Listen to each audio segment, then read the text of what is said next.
if my eyes do not deceive me, which they have in the past, he's using 3 different coloured darts. Blue, gold, 80. bronze. He's delightfully quirky, isn't he? I wonder if he throws them in the same order again. That'll be interesting, because that is actually a sports psychology method, which I won't go too deep with, because it all says blue. Bronze. 140. So no. But based on how he's played in this first leg, I'd say that 3 different colours seems to suit him. I'm glad you called that one as well, because when you went blue, gold, and the other one went in, I was going to say golder. I sincerely hope that Peter Wright is tuning in. 77. Sorry, Peter. I think Naill's outdone you. I don't think I've ever seen you throw 3 different coloured darts. 58. Now required 24. I've seen him throw darts with 3 different colours, or even a lot more than that. Double 6 for Naill. 18. Oh, he's on a dodgy looking double 3. We're looking at the 2 players today who have suffered the most. Only 2 points won by both players. Requires 6. Collectively. That's a nice guide for double 3. But that is no not. Score. Danny require 170.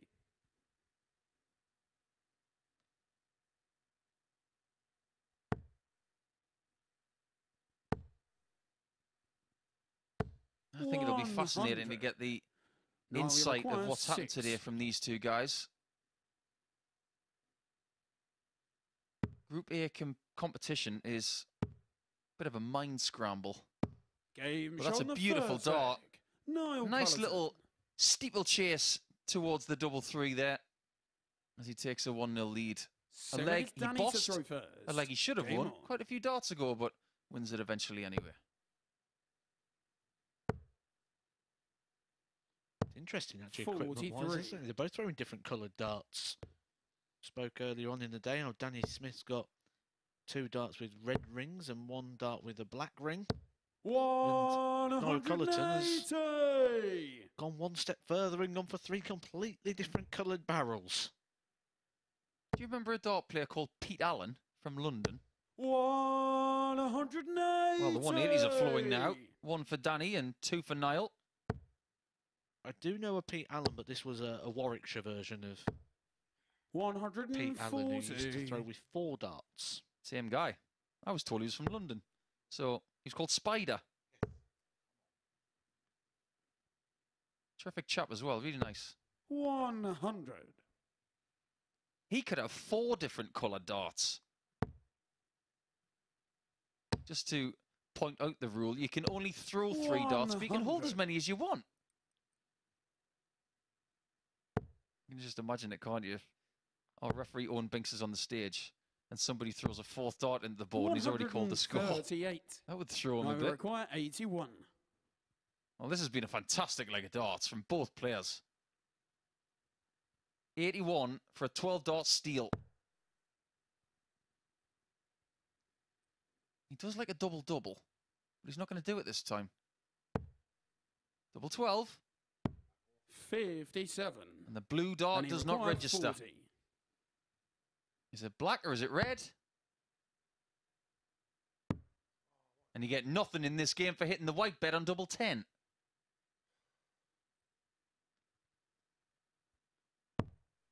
No score. That's the score, so it goes back to top if Naill Culleton cannot hit the double 12. Game shot on the second leg.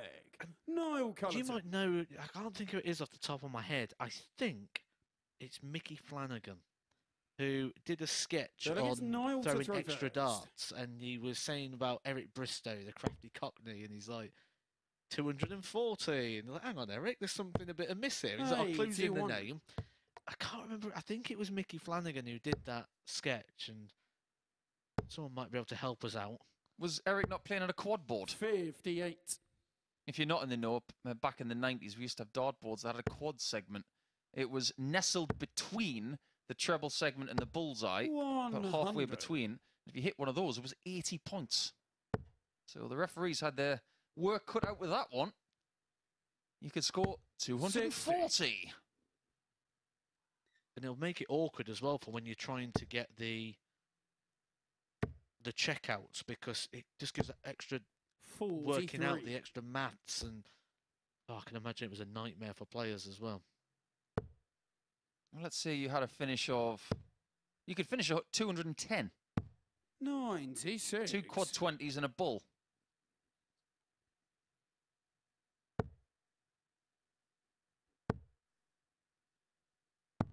$59. That would be a good one for your YouTube channel, Matt. The finishes that you could have had on a quad board. I actually did a video. 60. And it was around, I think it was Bob Anderson. Hit a match-winning dart against Phil Taylor. Ah, the old equal darts. Lost the match. Yeah. Equal darts was fun. That's when if you've got 50 left and you've got to hit it in one dart, you must go for the bull. You can't split it. I believe that was the rules in the old CIU competition as well. Correct. Yeah. 85. That's a competition that's been won many times by the Dobie family. Chris Dobie, I believe, has won that, and his dad Gordon's won it multiple times. Danny McCall, 142. 17s or 20s here. Might stay there. That was the right play. But Culleton's got a chance now for 3-0. Now we require 38.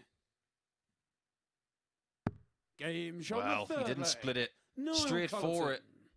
He's playing like a player who refuses to leave this venue without points today. Fourth leg, it's Danny to throw first. If you think about his levels of performance today, he's lost with a 90 average. Then he's lost with a 90 average again. Then lost with an 85.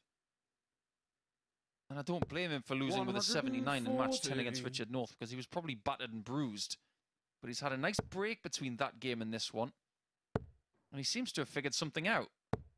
95. If that answer is 3 different darts, I dread to think what he might come up with tomorrow if it starts slow for him tomorrow. Well, what he could do is maybe 180. have different colours at the top and the bottom of the dot, so he could have 6 different colours. Different setup on each one. We'll have a long stem on one, a short on another, different types of flight. Don't tempt him. Don't tempt him, because he will. Something seems to have clicked for Danny. Got his second maximum in a previous visit. And he's on 59 after 9. That's more like it. 46. Danny required 59. Well, this is the way you should take it. The comedy way is treble 19 double 1. 39. Naill is way back in a different hemisphere.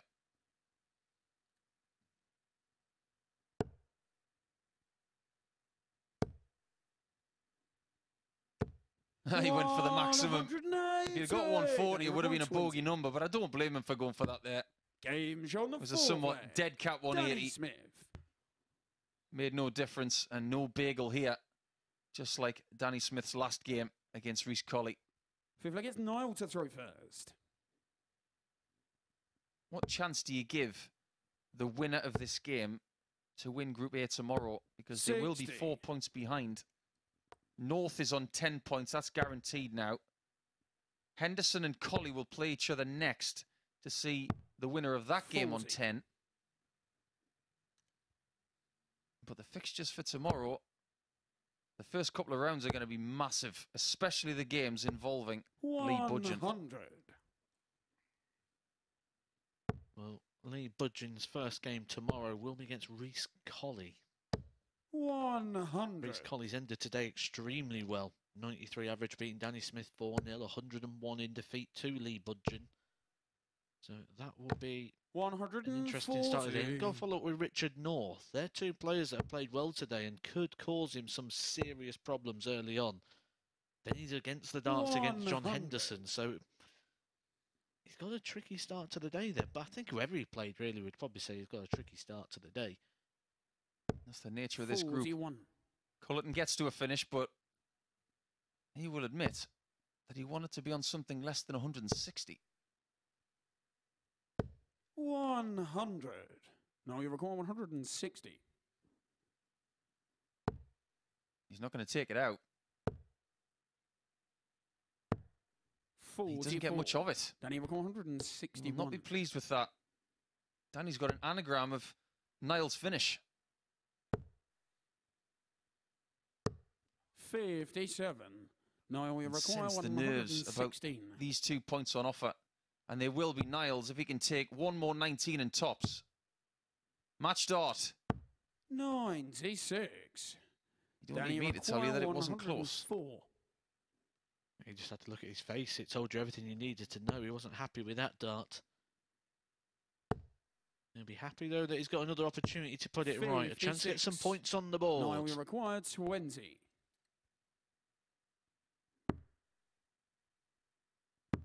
Points on the board and a sigh of relief for the Irish captain. And Danny Smith walks away with 2 points from his day, as does Naill Culleton.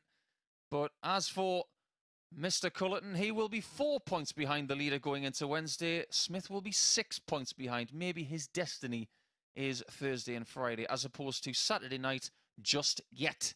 We will update you on the table when we come back, but we do have one more match for you. It's Rhys Colley against John Henderson, and it's not far away.